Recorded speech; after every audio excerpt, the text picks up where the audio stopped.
안녕하세요, 한일빌더입니다.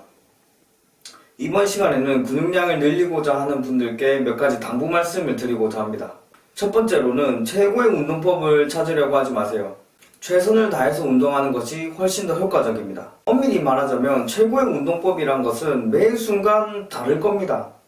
예를 들어서 우리가 이제 초등학교 1학년한테 수학을 가르치는 최고의 방법과 대학원생에게 수학을 가르치는 최고의 방법이 다릅니다. 그러니까 수학을 가르치는 최고의 방법이라고 단정 지을 수가 없는 거죠. 그 단계마다 다 최고의 방법이 다른 거죠. 그러니까 매 단계에서 최고의 공부 방법을 찾아서 가르치는 것은 비효율적입니다. 오히려 차선의 방법이라도, 차차선의 방법이라도 빨리 적용하여 성장하는 것이 더 효율적입니다. 최선의 방법, 최고의 방법을 찾는 것은 쉽지 않습니다. 여러 가지 방법들을 다 비교해야 되고 대조해야 되고 분석해야 됩니다. 이마저도 시간이 지나면서 수준이 바뀌면서 단계가 좀 올라가면서 계속 바뀝니다. 매번 이렇게 진행하는 것은 비효율적입니다. 적당히 도움되는 방법을 채택 후 노력을 통해 성장하는 것이 훨씬 더 효율적입니다. 이 맥락에서 나온 명언이 just do it이죠.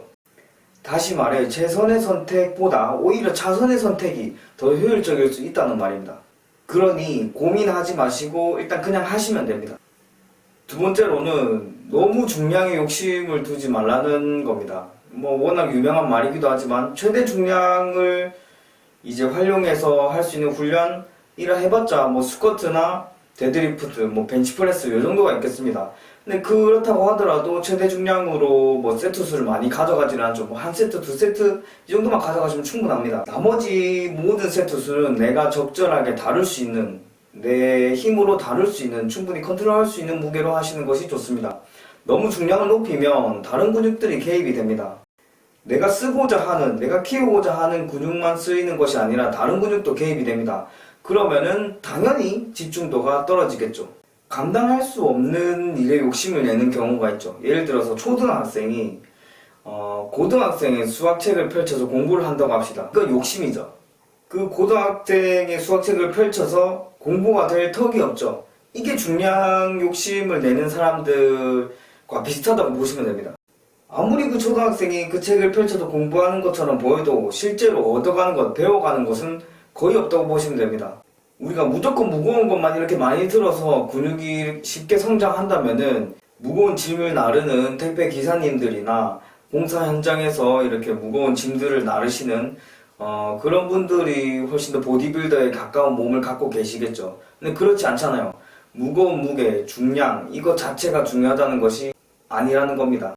세 번째로 근육을 늘리려면 더 많이 드셔야 한다는 겁니다. 적게 먹고서는 근육이 늘어날 수가 없어요. 체중도 늘려야 되고 근육도 늘려야 되시는 분들은 확실히 더 많이 드셔야 됩니다. 체중이 잘 안 는다는 것은 소모량이랑 섭취량이 거의 비슷하다는 겁니다. 칼로리 소모량은 우리가 운동하면서 일상생활 하면서 있을 수밖에 없는 거니까 냅두더라도 이제 섭취량은 늘릴 수가 있잖아요. 섭취량을 더 늘려야죠. 웨이트로서 소모되는 소모량을 줄일 수는 없는 노릇이니까요. 반대로 체중 감소가 잘 안 되시는 분들은 섭취량이 소모량보다 더 많기 때문입니다. 섭취량도 줄이고 소모량도 늘려야 됩니다. 덜 드시고 운동 많이 하시면 됩니다. 다른 핑계가 없습니다. 근육을 늘리고 싶은데 체중을 증가시키고 싶은데 소화가 잘 안 됐다 하시는 분들은, 소화기계가 너무 약하다 하시는 분들은 인삼이나 백출, 생강 이런 거 드셔도 좀 좋습니다. 마지막으로 스트레스를 좀 덜 받으셔야 하고 충분한 휴식이 필요합니다. 100번 들어도 그 강조가 지나치지 않습니다. 스트레스를 받으면 코티솔 호르몬이 분비가 되죠. 코티솔 호르몬이 분비가 되면 이제 이화작용이 일어나는데 그 중 하나로 근육을 분해해서 이제 아미노산으로 만들어서 활용을 하게 됩니다. 쓰게 됩니다. 그러니까 근육을 분해한다, 근육이 작아진다 이 뜻입니다. 코티솔 호르몬이 계속 이렇게 너무 많이 분비되면 안 되겠죠. 물론 이렇게 저희가 운동을 하거나 어떤 스트레스를 받는 상황에 대처하기 위해서는 코티솔 호르몬이 필요하지만 우리 지금 현대인들은 너무 매 시간마다 스트레스를 받고 있는 거예요. 예를 들어서 우리가 과거 인류였을 때는 호랑이가 나타났다, 저기 사냥감을 잡아야 된다, 요 정도 때 코티솔 호르몬을 분비해서 그걸 활용했다 하면은 요즘에는 직장에 있는 것 자체가 스트레스인 경우, 직장에 있는 내내 코티솔 호르몬 분비가 계속 활성화되는 거죠. 그럼 몸이 이제 고장이 나는 거죠. 그러니까 마음을 좀 잘 다스려서 스트레스를 덜 받는 방향으로 이제 생활을 하시는 것이 좋습니다.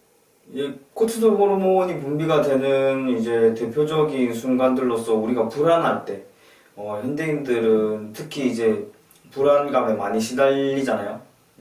근데 이 불안감의 근원이 뭘까를 생각해서 크게 불안해할 필요가 없구나를 깨닫게 되면은 좀 이거를 컨트롤하기 편해집니다. 우리가 과거 인류였을 때, 아주 옛날로 우리 돌아가 봅시다. 우리가 아주 옛날로 돌아가 봅시다. 옛날 불안이 왜 필요할까? 이제 과거 인류에게 있어서는 굉장히 주변에 위험 요소들이 많았을 겁니다. 그래서 항상 조심했어야 됩니다. 저 숲속에 예를 들어서 독사가 있다. 독사가 있을지 없을지 모르지만 일단 불안감을 가지면서 뭔가 느낌이 이상하다 하면 불안감을 가지면서 조심하게 되는 거죠. 그 다음에 뭐 저쪽 멀리 숲에서 뭔가 휙 지나갔는데 저게 호랑이일지 뭐 맹수일지 모르기 때문에 일단 불안해해야 되는 거죠. 불안해해서 조심을 해야 되는 거죠. 그래야지 살아남을 수 있었으니까요. 그러니까 예를 들어서 호랑이 같은 것이 휙 지나가는데 불안해하지 않고 그냥 뭐 괜찮은데 스트레스 안 받고 그냥 지냈으면 죽었겠죠. 만약에 호랑이가 튀어나왔으면, 만약에 독사가 튀어나왔으면. 그래서 우리가 조금만 뭔가 애매하더라도 조그만 가능성이 있더라도 그 가능성은 예전에는 사망이었어요. 그러니까 여기 독사가 있을지 없을지 모르지만 조금의 가능성이 있는 거죠. 그 가능성이, 문제가 뭐냐면 이 가능성이 예를 들어서 현대에 있어서는 뭐 실패해봤자 뭐 돈을 잃거나 뭐 친구를 잃거나 뭐 좀 마음이 상하거나 눈물이 나거나 요 정도인데, 과거 그때는 죽어요. 죽으니까 이 불안감이 너무 필요한 거죠. 살기 위해서. 근데 이제 현대로 다시 돌아봅시다. 현대로 돌아와서 매사에 그렇게 불안감을 가질 필요가 있는가? 그 정도로 불안감을 가질 필요가 없거든요. 이런 생각을 하면 우리가 원시시대 때는 이 불안감을 갖는 게 우리가 생존에 도움이 굉장히 많이 됐다 하면은, 현대는 그렇지 않으니까 과거에 원시시대 불안해했던 것만큼 지금은 이제 불안이 그만큼 쓸모가 없어졌구나, 소용이 없구나, 이거 컨트롤 해야겠구나, 이렇게 생각하시고 좀 내 불안감을 멀리서 이렇게 바라보시면 좋겠습니다. 그렇게 하면 이제 스트레스도 덜 받게 되고 코티솔 호르몬 수치도 관리할 수 있게 되고, 그렇게 되면 근육의 이화작용, 근육이 아미노산으로 분해되는 것도 막을 수 있겠죠. 네, 오늘 여기까지 하겠습니다. 감사합니다.